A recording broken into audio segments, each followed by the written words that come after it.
যারা সংশ্লিষ্ট পে স্কেলের সাথে কাজ করছেন তাদের সাথে আমরা যোগাযোগ করে রক্ষা করে চলেছি। আপনাদের কিছু কর্মচারীদের মধ্যে এখনো ভুল ধারণা আছে। এখানে তো জুডিশিয়াল পে কমিশন লেখা, এখানে তো শুধু জুডিশিয়াল পে কমিশন লেখা। আচ্ছা, যেটাই হোক, এখন আমাদের মধ্যে অনেকেরই ভুল ধারণা আছে, অনেকেই এখনো আসলে হতাশ।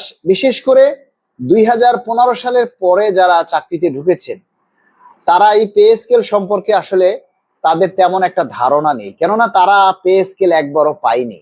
যারা পে স্কেল একবারও পায়নি তাদের এই ভ্রান্ত ধারণা। আপনারা দয়া করে আমার কথাগুলি মনোযোগ দিয়ে শুনবেন। বিষয়টা হচ্ছে, আমরা 11 বছর ধরে পে স্কেল পাচ্ছি না, এটা যেমন সঠিক, তেমনি এই সরকার ক্ষমতায় এসেছে আজকে 6 মাস চলে, এটাও সঠিক, তাই না? আপনাকে যদি সরকারের দায়িত্ব দেয়া হয় তাহলে আপনি ক্ষমতা গ্রহণ করার পর কি চিন্তা করবেন? দেশের সার্বিক অবস্থা চিন্তা করবেন, নাকি ওই যে 15 বছর 10 বছর আগে যারা না খেয়ে আছে, যারা সুযোগ সুবিধা পাচ্ছে না তাদের কথা চিন্তা করবেন? সে তো তার সার্বিক পরিস্থিতি নিয়ে চিন্তা করবে, তাই না? এই সরকার ক্ষমতায় আসার 4 মাসের মাথায় প্রথম বাজেট অধিবেশনে পে স্কেলের ঘোষণা করেছে। কোথায়? মহান সংসদে। মহান সংসদে যখন বাজেট বক্তৃতায় কোনো কিছু ঘোষণা করা হয়, যেমন সংসদে যখন এই বাজেট উপস্থাপন করা হয়, তার পূর্বে এই বাজেট বক্তৃতাটা, বাজেটে যা থাকবে, অর্থাৎ একটা দাড়ি কমাও দিতে গেলে সেটা রাষ্ট্রপতি এবং প্রধানমন্ত্রীর অনুমোদনের দরকার হয়। ঠিক আছে, এই জিনিসগুলি খেয়াল করবেন। প্রধানমন্ত্রীর অনুমোদন লাগে, রাষ্ট্রপতির অনুমোদন লাগে, তারপরে সেই বাজেট বক্তৃতায় পে স্কেলের বক্তব্য স্থান পেয়েছে এবং সেখানে ঘোষণা হয়েছে 1 জুলাই 2026 থেকে পে স্কেল বাস্তবায়ন করা হবে। যদি সরকারের চিন্তা থাকতো যে পে স্কেল দিবে না, এবারের বাজেটে বা এবছর সরকার পে স্কেল দিবে না, তাহলে ওনারা সেটা সংসদের বাজেট বক্তৃতায় আপনাকে ঘোষণা দিত না। ওনারা নীতি নির্ধারক পর্যায়ে, যেমন একটা সরকার তার প্রথম যে কাজকর্মগুলা করে সেটা হলো ইশতিহার। ইশতিহারে তারা নানা কাজকর্মের কথা লিখে যে আমরা এটা করব, সেটা করব, ওইটা করব। সেগুলি অনেকটাই তারা করে, অনেকটাই করে না। আবার যদি সরকারের চিন্তা থাকতো যে না, আমরা এবছর পে স্কেল দিব না, সামনে দিব, তাহলে সরকার হয়তো সচিবালয়ের কোনো একটা জায়গায় বসে, যেমনটা অনেক আগে, যেমন ওই যে আগের যে জনপ্রশাসন মন্ত্রণালয়ের মোখলেসুর রহমান স্যার, জনপ্রশাসন সচিব, উনি ঘোষণা দিয়েছেন কোথায় বসে? সচিবালয়ের ব্যালকনিতে বসে, সচিবালয়ের বারান্দায় বসে, যখন উনি একটা রুমে ঢুকবে ওই সময় সাংবাদিকদের প্রশ্নের জবাব দিয়েছেন, ঠিক না? তেমনি এ সরকারেরও যদি পে স্কেল দেওয়ার ইচ্ছা না থাকতো তাহলে ওই রকমের একটা ধাপ্পাবাজি করে এই সচিবালয়ের ব্যালকনিতে বা কোনো একজন মন্ত্রী যে কোনো জায়গায় বসে একটা ঘোষণা দিত এবং পে স্কেল বাস্তবায়নের কথা বলতো, কিন্তু সরকার সেটা করেনি। সরকার আপনাকে পে স্কেল বাস্তবায়নের জন্য, আচ্ছা সৈয়দা তাবাসসুম, তুমি লাইভটা শেয়ার করে পারলে লাইভে যুক্ত হও। ঠিক আছে? তো যদি সরকারের সেরকম চিন্তা থাকতো যে পে স্কেল আমরা এবছর দিব না, তাহলে সংসদের বাজেট বক্তৃতায় পে স্কেলের ঘোষণা আসতো না।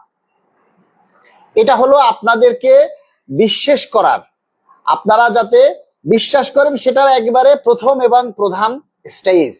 আপনারা অনেকেই বলতেছেন যে সরকার পে স্কেল দিবে না, এ সরকার মূলা দেবে, গাজর দেবে, এটা দেবে, সেইটা দেবে, নানান রকমের আপনারা কমেন্ট করতেছেন। এই কমেন্টস গুলি কারা করতেছে জানেন?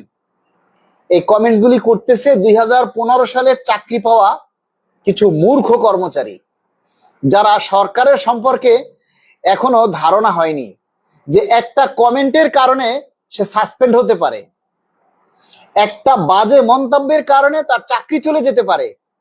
এই এই সেন্সটা, এই কমন সেন্সটা বা এই বোধটা এই সমস্ত কর্মচারীদের মধ্যে এখনো হয়নি।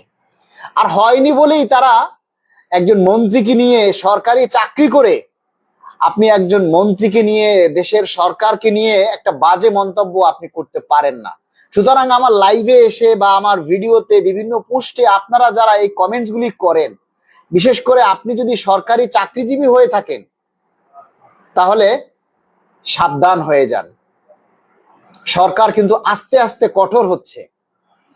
আপনার একটা কমেন্টসের কারণে আপনি সাসপেন্ড হতে পারেন, আপনার চাকরিটা চলে যেতে পারে। এই বিষয়টা মাথায় রাখবেন। সরকারের যদি পে স্কেল দেওয়ার ইচ্ছা না থাকতো, তাহলে সরকার সংসদে বাজেট বক্তৃতায় পে স্কেলের ঘোষণা আসতো না। আর এখন যে সর্বশেষ সচিব কমিটির চূড়ান্ত ফলাফল হয়ে গেছে, এখন যে জিনিসটা হচ্ছে সেটা হচ্ছে প্রধান অর্থমন্ত্রীকে প্রধান করে কমিটি করা হয়েছে। তার মানে হচ্ছে অর্থমন্ত্রীর পরের ধাপই হচ্ছে মন্ত্রিসভা। অর্থমন্ত্রীর পরবর্তী ধাপই হলো মন্ত্রিসভা। অর্থমন্ত্রী যাচাই বাছাই করে কোথায় দিবে? সচিবের কাছে দিবে। অর্থমন্ত্রী মহোদয়কে প্রধান করে যে কমিটিটা করা হয়েছে, সেই কমিটি কি যাচাই বাছাই করে আবার সচিবকে দিবে নাকি মন্ত্রিসভায় দিবে? এই কমন সেন্সটা কি আপনাদের আছে? অর্থমন্ত্রী মহোদয়কে যেখানে প্রধান করে কমিটি করা হয়েছে, তারা যাচাই বাছাই করে অল্প দিনের মধ্যেই আপনি মানে মন্ত্রিসভায় উঠবে। অন্যায়ের বিরুদ্ধে কথা বলা যাবে না, অবশ্যই অন্যায়ের বিরুদ্ধে কথা বলা যাবে, কিন্তু আপনি সরকারি চাকরিজীবী হয়ে সবকিছু বলতে আপনি পারবেন না। কালো আইন বলে একটা কথা আছে, কালো আইন বলে একটা কথা আছে, সেটা মাথায় রাখবেন। আপনি সরকারি চাকরি করেন, তার মানে আপনি পাবলিক না যে আপনি সরকারের সমালোচনা করবেন। আপনি সরকারি সমালোচনা করতে পারেন, কিন্তু আপনার এই সমালোচনার কারণে যে কোনো সময় আপনি সাসপেন্ড হতে পারেন। তখন পে স্কেল দিয়ে কি করবেন? আপনার যদি চাকরিই না থাকে, তখন আপনি পে স্কেল দিয়ে কি করবেন বলেন? যুক্তি আছে কিনা, আমি কি ভুল বলছি কিনা? আপনার যদি চাকরিই না থাকে, তাহলে আপনি পে স্কেল দিয়ে কি করবেন? আর একজনে লিখছে, ভাই আপনি এত ভয় দেখাইয়েন না, এত ভয় নিয়ে দলের চাকরি করি না, এক তো চাকরি করি না। আচ্ছা, আপনার কমেন্টটা আমি স্ক্রিনশট দিয়ে রাখলাম, ওকে ফাইন। আমি এত ভয় দেখাইয়েন না, দাঁড়ান, আপনি আমিনুল ইসলাম, ঠিক আছে, আপনি লিখছেন ভাই আপনি এত ভয় দেখাইয়েন, এত ভয় নিয়ে ধনের চাকরি করি না, আল্লাহ হাত পা দিয়েছে, চাকরি গেলে এমন না যে মরে যাব সবাই। ওকে, আপনার কমেন্টটা আমি মন্ত্রীর কাছে পাঠাবো, স্ক্রিনশট দিয়ে রাখলাম, আমিনুল ইসলাম, ঠিক আছে। আপনি যেহেতু এই গালি দিয়েই বলছেন এই চাকরি আপনি করেন না, তাহলে আপনি রেডি থাকেন, ঠিক আছে। আমাদের চাকরির মায়া আছে। আমি সাসপেন্ড হয়ে দেখছি কোনো হালার ভূতের সামনে আসে না। আপনি আজকে সাসপেন্ড হন, আপনার লাগে কেউ কিচ্ছু করবে না। আমি আপনাকে ভয় দেখাচ্ছি না, আমি বাস্তব কথা বলছি। ভয় পেলে এসে আপনাদের সামনে এইভাবে কথা বলতাম না। আমি যদি ভয় পেতাম, তাহলে এই সরকার ক্ষমতায় আসার সাথে সাথে এভাবে আপনাদের সামনে এইভাবে পে স্কেল নিয়ে কথা বলতাম না। আপনার আর কোন দুলাভাই আছে বলেন তো? আপনার আর কোন দুলাভাই আছে? কাকে দেখছেন এই হেডম নিয়ে আজকে এরকম কথা বলতে? বলেন কাকে দেখছেন? একটা কমেন্ট করে জানান আমিনুল ইসলাম সাহেব। আপনার তো অনেক হেডম, আপনি এই বালের চাকরি করেন না, আপনার দরকার নেই, ঠিক আছে, কিন্তু আপনি এই যে আমি লাইভে এসে কথা বলছি, আপনি কয়জন নেতাকে দেখছেন লাইভ করতে? আপনি কয়জনকে দেখেছেন এই সরকার দা বিএনপি গভর্নমেন্ট ক্ষমতায় আসার পর কয়জনকে দেখেছেন প্রোগ্রাম দিতে বলেন? আমরা চট্টগ্রামে প্রোগ্রাম করেছি, কি বলি, প্রতিনিধি সমাবেশ করেছি, বিভিন্ন জেলায় প্রতিনিধি সমাবেশ করেছি, 64টা জেলা থেকে জেলা প্রশাসকের মাধ্যমে স্মারকলিপি দিয়েছি আপনাদের দাবিতে।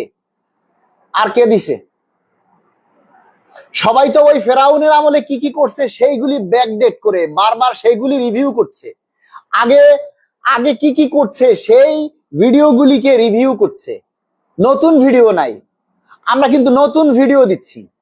নতুন প্রোগ্রাম করছি, আমরা পিছনের ব্যাকগ্রাউন্ড টেনে আনতেছি না। ওই 2025 সালে কি করছি, 24 সালে কোন আন্দোলন করছি, 25 সালে কি করছি, সেই ভিডিও আইনে আমরা পোস্ট করতেছি না। আমরা নতুন প্রোগ্রাম করে পোস্ট করতেছি। আমরা সরকারের কাছ থেকে দাবি আদায় করব, কিন্তু সরকারকে বিভ্রান্ত করে না, সরকারকে পক্ষে নিয়ে কথা বলে। অবশ্যই সরকার আমাদের দাবি বাস্তবায়ন করবে। সরকার দাবি বাস্তবায়ন করবে বলেই কিন্তু সরকার সংসদে পে স্কেলের ঘোষণা দিয়েছে। তা না হলে সংসদে ঘোষণা আসতো না। একটা কথা আপনি রাত ভরে চিন্তা করবেন যে সরকারের যদি চিন্তা থাকতো পে স্কেল দিবে না, তাহলে সরকার সংসদে পে স্কেলের ঘোষণা দিত না।